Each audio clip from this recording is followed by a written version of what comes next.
108 और 104 एम्बुलेंस कर्मियों की हड़ताल से जुड़ी खबर। स्वास्थ्य भवन में वार्ता के लिए पहुंचे एम्बुलेंस कर्मी।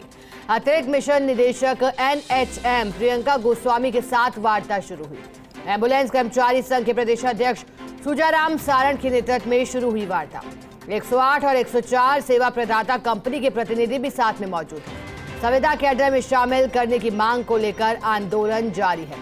तो एम्बुलेंस कर्मियों की हड़ताल से जुड़ी खबर है। कुछ मांगे हैं जिनमें संविदा कैडर में शामिल करना भी एक प्रमुख मांग। हमारे साथ सहयोगी विकास शर्मा लाइव जुड़ गए हैं जयपुर से। विकास, जानकारी दीजिएगा, एम्बुलेंस कर्मी आज आंदोलन की राह पर है, क्या प्रमुख मांगे हैं वो बताइएगा पहले, और फिर आंदोलन किस तरह से देखा जा रहा है अभी।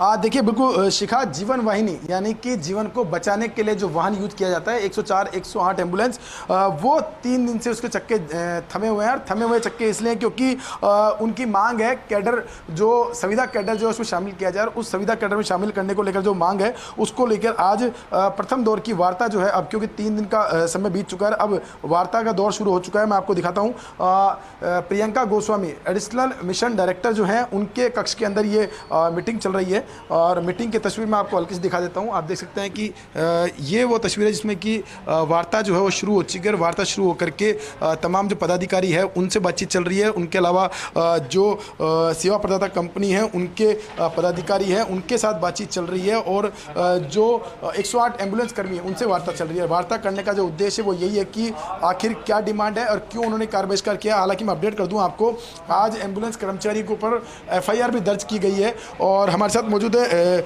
एम्बुलेंस कर्मचारी यूनियन के पदाधिकारी, उनसे बात करते हैं। आपका क्या नाम है एक तो आपका, और 3 दिन से काम छोड़कर बैठे हो, मरीज परेशान है। सबसे बड़ी बात है कि एम्बुलेंस जीवन वाहिनी मानी जाती है, आप एकदम से काम छोड़ के आ गए। मेरा नाम धर्मेंद्र कुमार शर्मा है, मैं नर्सिंग स्टाफ हूँ और हम 4 दिन से धरना स्थल पर पड़े हुए हैं। हम अल्प वेतन पे इतने सालों से काम कर रहे हैं। सरकार हमारे बारे में बिल्कुल नहीं सोच रही है। SMS में वार्ड बॉय है उनको परमानेंट किया जा रहा है, लैब टेक्नीशियन को किया जा रहा है, कंप्यूटर असिस्टेंट है उनको परमानेंट किया जा रहा है। हमें क्यों परमानेंट नहीं किया जा रहा है? हम आज भी अल्प वेतन में इतने सालों से काम कर रहे हैं। इससे ना तो हमारे परिवार का खर्चा हड़ताल ही रास्ता है, क्योंकि हम उनसे विज्ञापन देते हुए आ रहे हैं, कई सालों से हम लड़ रहे हैं, लेकिन हमारा कोई रुझान नहीं बन रहा था। तो हमने सोचा कि हड़ताल ही की जाए, उससे सरकार हमारे बारे में सोच सके। तो अभी क्या स्थिति है? प्रदेश भर में कितनी गाड़ियां हैं और कितनी बंद है? जयपुर की 33 गाड़ियां हैं। 33 गाड़ियों से रोज हजारों, बाकी सभी गाड़ियां बंद है और आगे भी बंद रहेगी यदि हमारी मांगे पूरी नहीं होती है। तो अभी वार्ता का दौर शुरू हुआ है, वार्ता हो रही है अभी इस वक्त, क्या उम्मीद है आपको? हमको ये उम्मीद है या तो हमें परमानेंट किया जाए या हमें संविदा में शामिल किया जाए। हमारी 2 ही मांग है। संविदा में शामिल करने के लिए कैसे रूल्स बन पाएंगे?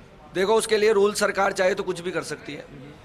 तो देखिए, बिल्कुल ये पदाधिकारी हैं जो कि बाहर बैठे हुए हैं, अंदर वार्ता का दौर जारी है। और उस बीच में मैं आपको अपडेट कर दूं कि जो वार्ता है उसमें एक ही बात को लेकर बिंदु है कि उनको कैडर, जो संविदा कैडर जो है उसमें शामिल किया जाए। उसके अलावा इनकी कोई दूसरी मांग नहीं है या फिर उनको स्थायी किया जाए। ये 2 मांगे हैं जिनको लेकर एम्बुलेंस कर्मी हड़ताल पर है। और हड़ताल के चलते ही पूरी प्रदेश भर के अंदर जो जीवन वाहिनी है उसके चक्के थमे हुए हैं। जी विकास, अभी कौन कौन है वार्ता के दौरान वहां मौजूद, और वार्ता से क्या सकारात्मक खबर सामने आ सकती है, या फिर आज सहमति बनना थोड़ा मुश्किल होता दिखाई दे रहा है? क्योंकि लगातार हमने सुना, जब आप बातचीत कर रहे थे, कहा था कि कई सालों से अल्प वेतन के तहत कार्य कर रहे हैं, संविदा को लेकर मांग है। तो क्या ये तमाम मांगे आपको लगता है आज मान ली जाएंगी या फिर थोड़ा इंतजार करना पड़ेगा?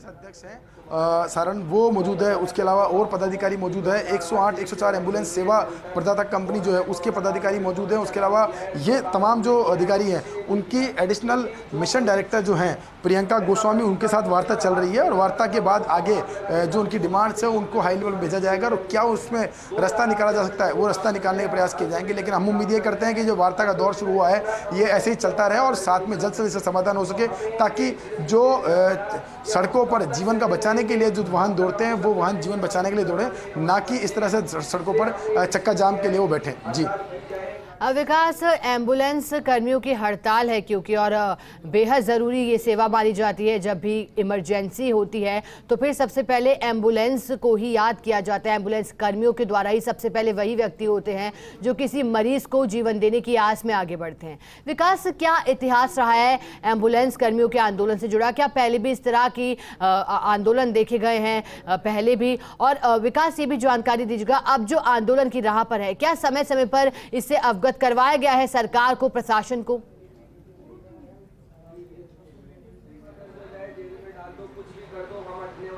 देखिए शिखा, एम्बुलेंस कर्मचारियों का आंदोलन आज पहला नहीं है। इससे पहले भी कम से कम 5 से 6 बार एम्बुलेंस कर्मचारी जो है आंदोलन कर चुके हैं और उनकी मांग अलग अलग मांगे थी, अलग अलग वेतनमान की मांगे थी और मांगे थी। लेकिन उनके बीच में अब जो एक सिंगल मांग, क्योंकि ना कोई फाइनेंशियल बर्डन है ना और कुछ, उनकी सिंगल मांग एक ही है कि एम्बुलेंस कर्मचारी पिछले लंबे समय से सेवाएं दे रहे हैं एम्बुलेंस के अंदर, तो उनको संविदा कैडर में शामिल किया जाए ताकि वो भी स्थायीकरण की जो उम्मीद उनके है वो लग सके या फिर इनको स्थायी किया जाए। 2 मांग है। हालांकि जिस सेवा प्रदाता कंपनी जो है उसके थ्रू ये कर्मचारी लगे हुए हैं, तो ये टेक्निकल रूप से बड़ा मुश्किल होगा, लेकिन अब देखना ही होगा कि इसका रास्ता क्या निकल पाता है। क्योंकि अगर संविदा कैडर में शामिल करते हैं तो इस तरह के कई ऐसे सेवा प्रदाता कर्मचारी हैं जिनको इस रूल्स के तहत वापस से संविदा कैडर में लाया जाएगा। चाहे वो कॉल सेंटर की बात करें, बिजली कंपनियों कॉल सेंटर की बात करें, चाहे और कोई कॉल सेंटर की बात करें, सेवा प्रदाता कंपनियां अगर अपने एम्प्लॉयज को रखती है और वो फिर संविदा कर्मचारियों के रूप में मांग करते हैं तो एक रास्ता निकल सकता है उसके लिए। लेकिन उसके लिए एक समान पॉलिसी जो है वो बनेगी। अगर वो बनती है तब जाकर इनका हो सकता है कि समाधान हो सके मांगों का। लेकिन अब देखना ही होगा कि उसके लिए क्या रास्ता निकल पाता है। लेकिन फिलहाल ये है कि पिछले 4 दिन से एम्बुलेंस कर्मचारी जो हड़ताल पर है और हड़ताल पर रहने के साथ ही उन्होंने पूरे जयपुर समेत प्रदेश भर के अंदर कामकाज बंद कर रखा है, जिसका सीधा असर जो है मरीजों को दिक्कतों के रूप में झेलना पड़ रहा है। जी विकास, क्योंकि 108 और 108 एम्बुलेंस से जुड़े कर्मियों की हड़ताल है, तो ऐसे में अब व्यवस्थाएं क्या की गई हैं? अगर लोगों को एम्बुलेंस की आवश्यकता होगी तो फिर अब कौन सा विकल्प उनके सामने रह जाता है?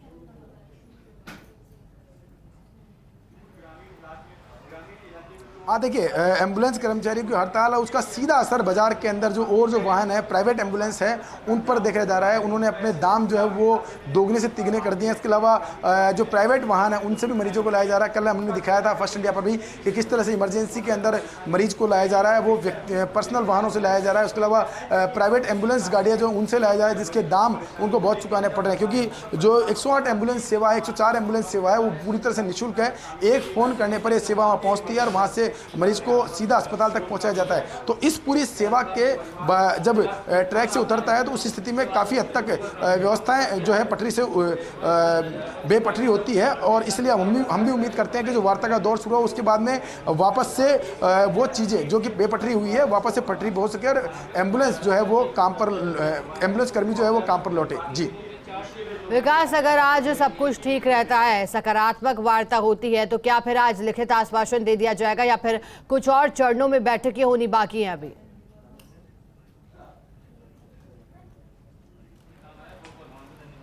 देखिए, ये प्रथम दौर की वार्ता है और इस वार्ता के बाद में आगे क्या निकलता है, क्योंकि वार्ता के बाद ही सब कुछ सामने आएगा कि किन बिंदुओं पे चर्चा हुई है, किन बिंदुओं पे वार्ता हुई है और उसके बाद ही आगे का रास्ता जो निकलेगा। लेकिन अभी जो वार्ता है उस वार्ता में एक सूत्री मांग है कि उनको संविदा कैडर में शामिल किया जाए। जी विकास, ये जो मांग है संविदा कैडर में शामिल करने की, हालांकि उनका अपना रुख है इसको लेकर के, लेकिन मांग कितनी जायज़ है? विकास, आपको क्या संभावना दिखाई देती है? क्या पूरी की जा सकती है तमाम मांगे? क्योंकि इनका कहना है कि चाहे लैब टेक्नीशियन को लेकर अपना पक्ष रखा, चिकित्सा सेवाओं से जुड़े और कर्मियों को लेकर अपना पक्ष रखा, जिस तरह के नियम कायदे कानून लाए गए हैं, संविदा को नियमित करने की बात भी कही गई थी, बजट में भी इसको लेकर के कुछ ऐलान किए गए थे, लेकिन अभी जो इन लोगों की मांग है वो कितनी प्रथम दृष्टया जायज़ दिखाई दे रही है?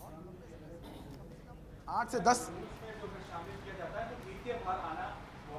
देखिए शिखा, बिल्कुल इस मांग के 2 पहलू हैं। एक पहलू मानवीय है जिसमें कि जो एम्बुलेंस कर्मी है पिछले 8 से 10 साल से लगातार काम कर रहे हैं और वो उम्मीद जताते हैं कि अगर किसी संस्थान में 8 से 10 साल अगर हम काम करते हैं तो उनको स्थायी किया जाए या फिर उनको संविदा कैडर में शामिल करके संविदा का लाभ दिया जाए। तो इस तरह की मांग है, हो सकता है उसके लिए कोई रास्ता निकले। लेकिन दूसरी मांग ये है कि दूसरा अगर पहलू देखते हैं तो ये जो कर्मचारी हैं सभी लोग सेवा प्रदाता कंपनी के थ्रू लगे हुए कर्मचारी हैं, तो एक टेक्निकली पेच फंस सकता है उसके अंदर, क्योंकि इनकी डायरेक्ट सर्विसेज जो है वो मेडिकल डिपार्टमेंट जुड़ी हुई नहीं है, ये एक कंपनी है, उस कंपनी के थ्रू काम करते हैं। तो वो एक टेक्निकल पेच है, उसको समाधान करने के लिए क्या रास्ता निकाला जा सकता है, उसी पर चर्चा चल रही है, उस पर मंथन चल रहा है, बातचीत चल रही है। क्योंकि जो सेवा प्रदाता कंपनी है उनके अधिकारी को बुलाया गया है, साथ में जो एम्बुलेंस कर्मचारियों के पदाधिकारी है उनको बुलाया गया है। लेकिन साथ में आपको अपडेट कर दूं कि इस पूरे मामले में सरकार की सख्ती भी नजर आने लगी है। आज सेवा प्रदाता कंपनी की तरफ से मालवीय थाने के अंदर एफआईआर दर्ज कराई गई, जिसमें कि